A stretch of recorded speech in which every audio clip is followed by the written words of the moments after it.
에코프로가 다시 또 120만 원 위에까지 올라왔잖아요.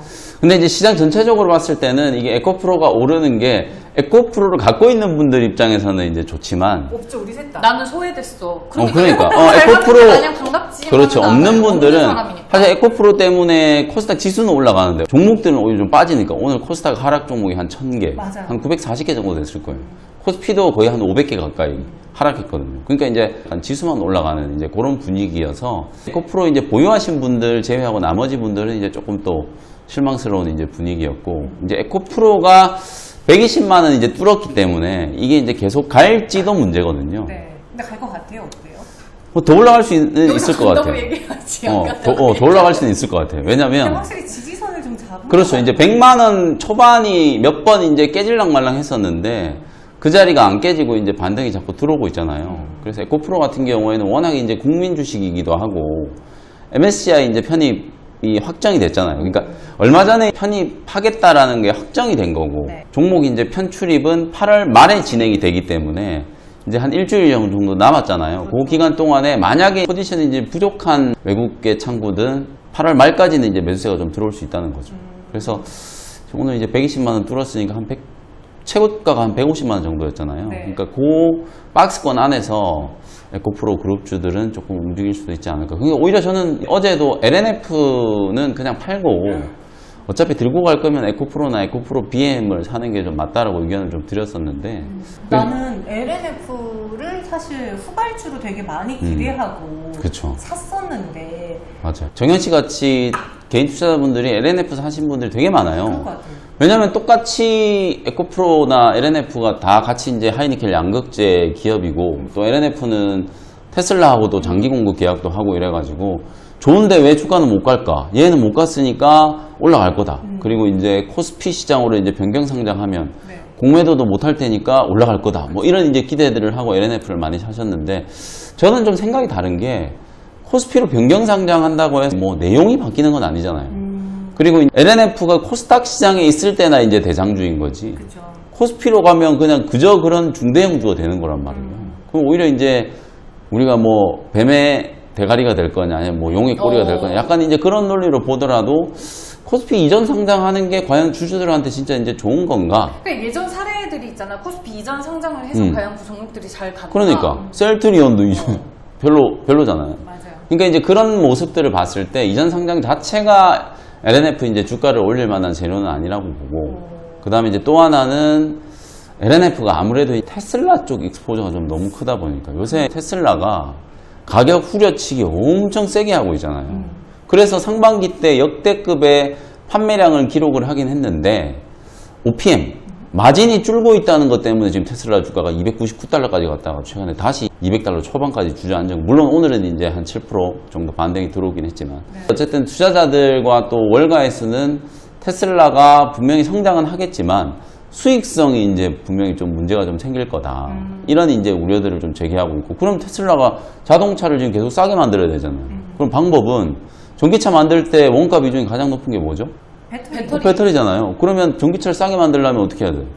배터리 싸게 갖고 와, 이거밖에 할 게 없잖아요. 네. 그러니까 결국에는 배터리 기업들은 테슬라만 바라보고 있는 배터리 기업들 같은 경우에는 당연히 이제 단가 인하 압력이 생길 수밖에 없죠.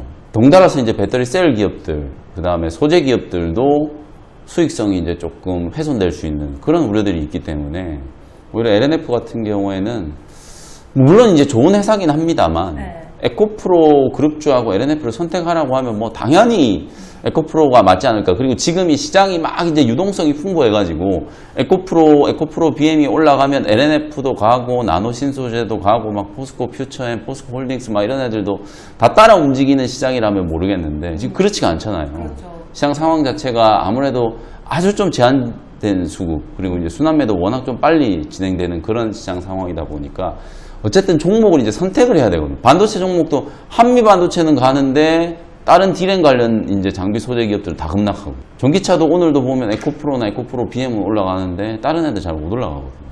아니, 안 그래도 에코프로가 오늘 좀 많이 올라서 관련 기사들을 찾아봤는데 저가 그렇죠. 전기차 시장이 네. 열린다. 그게 이제 결국은 이제 LFP는 말 그대로 좀 효율성을 이제 따지는 거라고 보면 되고, 배터리의 성능 자체로만 보면 LFP하고 이제 하이니켈, 양극재 3원계 배터리하고는 아직까지는 이제 좀 성능 차이가 좀 많이 난다. 요즘에 이제 많이 얘기가 나오고 있는 게 뭐 저가 지금 전기차 얘기 나오고 있죠. 구매를 과연 얼마나 많이 할까? 이제 구매 욕구가 많이 떨어진 거 아니냐. 실제로 전기차 판매 성장률, 판매는 이게 계속 늘어나고 있는데 성장률이라는 건 이제 우리가 예전에 수학 시간에 배웠잖아요. 곡선의 기울기. 그게 이제 성장률이거든요. 네. 곡선이 요렇게 돼야 이제 성장이 가팔라지는 건데 요렇게 되고 있다는 거예요. 지금. 둔화되고 있는 성장률이 둔화된다라는 거는 수요에 대한 욕구가 이제 그만큼 줄어들기 시작했다는 거거든요. 6. 근데 아직은 전기차를 구매한 사람보다 구매할 사람이 더 많지 그렇죠. 않아요? 이제 그건 시장 성장성에 대한 얘기고, 지금 당장 남아있는 하반기나 내년까지 이제 사이클을 봤을 때, 네. 상반기 때 테슬라도 그렇고, 이제 전 세계에서 전기차 제일 많이 파는 회사가 테슬라가 아니고 중국의 BYD거든요. BYD하고 테슬라, 얘네들이 이제 저가 전기차를 만들어가지고 엄청 많이 팔고, 그 다음에 지난주에 상장된 빈페스트, NISU 상장됐는데, 얘가 상장되자마자 GM 시총 30몇 달러까지 급등을 했어요. 그러니까 GM하고 포드 시총을 거의 2배 가까이 앞질렀었거든요. 지금은 이제 주가가 많이 빠지고, 오늘 종가가 뭐 한 14달러, 15달러가 됐는지 모르겠는데, 어쨌든. 다시 또 내려왔죠. 내려오긴 했는데, 어쨌든 상장되자마자 막 GM, 포드 시총 막 다 제치고, 이 정도로 이제 시가총액이 많이 이제 GM, 포드 시총이 뭐 1, 2조가 아니고 60조거든요. 근데 그걸 바로 제쳤다는 거예요. 그러니까. 베트남 전기. 결국에는 이제 자동차 시장도 우리가 이제 예전에 한때 경차나 준중형차 이런 것들 되게 인기가 많았던 것처럼 가격에 대한 이제 저항이 좀 생긴 게 아닌가. 저는 이제 그런 생각이 들거든요. 이제 보조금도 이제 계속 없어지고 있는 추세잖아요. 지금 그나마 보조금을 받아가지고 웬만한 이제 준중형차 가격하고 이제 비슷하게 판매가 되고 있으니까 뭐 보조금 받고 어쩌고 저쩌고 뭐 이런 거 감안하면 뭐 유류비 이제 절약되고 이런 거 감안하면은 전기차가 좀 효율적이네? 이런 생각으로 많은 사람들이 이제 전기차를 구매를 했는데 이제 더 이상 이제 그런 효율적인 좀 가성비를 따지는 사람들이 사실상 전기차 구매에 대해 되게 회의적이라는 거죠. 그리고 충전이 너무 불편해. 아직까지는 인프라 자체가 너무 이제 충전 인프라가 확충이 안 되어 있는 상황이다 보니까 뭐 창진 아나운서 얘기하신 것처럼 전기차 시장은 당연히 이제 성장할 거. 왜냐면 이거는 법적으로도 그렇고 구조적으로도 그렇고 방향성은 정해져 2030년에는 이제 내연기관차 생산이 안 되는 거거든요. 그러니까 말씀해 주신 것처럼 방향성은 정해졌기 때문에 전기차로 계속 바뀔 건데 사실 우리가 내연기관차 탈 때의 상황을 한번 생각해 보세요. 테슬라라는 기업이 이제 생기기 전에 도요타나 뭐 우리나라의 현대 기아차나 미국의 이제 GM이나 포드나 이런 기업들이 훌륭한 기업들이긴 했지만 이런 기업들을 우리가 성장주로 생각 안 했었잖아요. 그렇죠. 그 이유가 자동차가 어느 정도 이제 보급되고 나면 시장이 이제 성숙 단계로 이제 접어드는 거기 때문에 그냥 이제 자동차 기업들이야. 얘네들은 제조 기업이거든요. 근데 거기에 혁신을 붙이고 전기차라는 이제 새로운 패러다임을 제시한 기업이 이제 테슬라였던 거고 그 이제 테슬라가 이제 혁신 말 그대로 이제 파이오니어 역할을 해가지고 전기차 시장이 이제 개화가 됐잖아요. 그러니까 너나 할 거 없이 다 전기차 시장으로 이제 진입이 되고 있잖아요. 그러면 우리가 알고 있는 이미 완성차 회사들은 앞으로 5년 뒤에는 모두 다 전기차 기업이 되는 거예요. 유럽의 폭스바겐, 우리나라 현대기아차, 일본의 도요타, 닛산, 미국의 GM, 포드 다 전기차 기업들이 되는 거거든요. 그러니까 지금 내연기관차의 시장이 전기차 시장으로 시프트가 되고 있는 단계잖아요. 그러니까 시프트가 되려면 어쨌든 전기차를 많이 구매해야 되니까 엄청나게 성장을 하고 그러면서 이제 배터리 산업이 성장한다는 그 구조였는데 이게 이제 성장 초입에 약간의 침체를 이제 겪는 상황이 온 게 아닌가. 그러니까 테슬라나 중국의 BYD나 뭐 빈페스트나 이런 기업들이 가격을 엄청나게 인하해가지고 가격으로 이제 점유율 경쟁을 하는 거죠. 역시나 테슬라가 가장 이제 경쟁 우위에 있다라고 이제 보는데 어쨌든 그런 상황들이 이제 연출이 좀 되고 있기 때문에 배터리 소재 기업들이나 장비 기업들이 아까 제가 말씀드린 것처럼 다들 막 이렇게 급등을 하기에는 조금 부담스러운 상황은 아닌가. 가뜩이나 지금 자동차가 현대차 기아도 역대급 현대차가 분기 4분기 영업이익이 나왔잖아요. 사상 최대 실적이 나왔는데도 불구하고 차트 보시면 주가가 완전 꺾여버렸어요. 그게 이제 결국은 하반기 때도 너네 자동차 이렇게 팔 수 있냐. 판매량 둔화, 이제 피크아웃에 대한 이제 우려 이런 것들도 좀 겹치고 있는 상황이라서 어쨌든 소재나 장비 기업들도 약간 좀 옥석가리가 계속 좀 돼야 된다. 에코프로는 어쨌든 에코프로도 당연히 이제 공급 단가 인하 압력을 받겠죠. 근데 이제 에코프로가 이렇게 시가총액이 막 60조, 70조, 90조 이제 갔던 거는 한마디로 얘기하면 그냥 수직 계열화.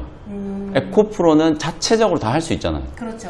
이제 원재료 조달부터 생산, 제조 이런 이제 공정들이 다 이제 수직 계열화되어 있기 때문에 예를 들어서 자동차 회사에서 배터리 단가 좀 인하해 하면은 가장 타격을 좀 덜 받을 수 있는 회사 그리고 가격 협상력이 가장 좀 뛰어난 회사가 이제 에코프로라는 거죠. 그래서 항상 우리가 이제 대장주는 살아남는다 그러잖아요. 그러니까 에코프로 그룹은 어쨌든 살아남은 것이다. 어려운 영업 환경도 잘 헤쳐나가고 그리고 이제 아까 말씀드렸던 것처럼 이런 성장 정체가 또 이제 지나고 나면 또 폭발적인 또 성장을 할 거거든요. 그때가 되면은 또 에코프로 그룹주들이 또 왕자를 당연히 이제 차지할 거라고 보기 때문에 에코프로 그룹주는 좋다는 거고 그 다음에 이제 아까 얘기 나온 LFP 원통형 배터리 결국 테슬라가 전기차를 반값에 만들려면 4680 원통형 배터리가 완성이 돼야 돼요.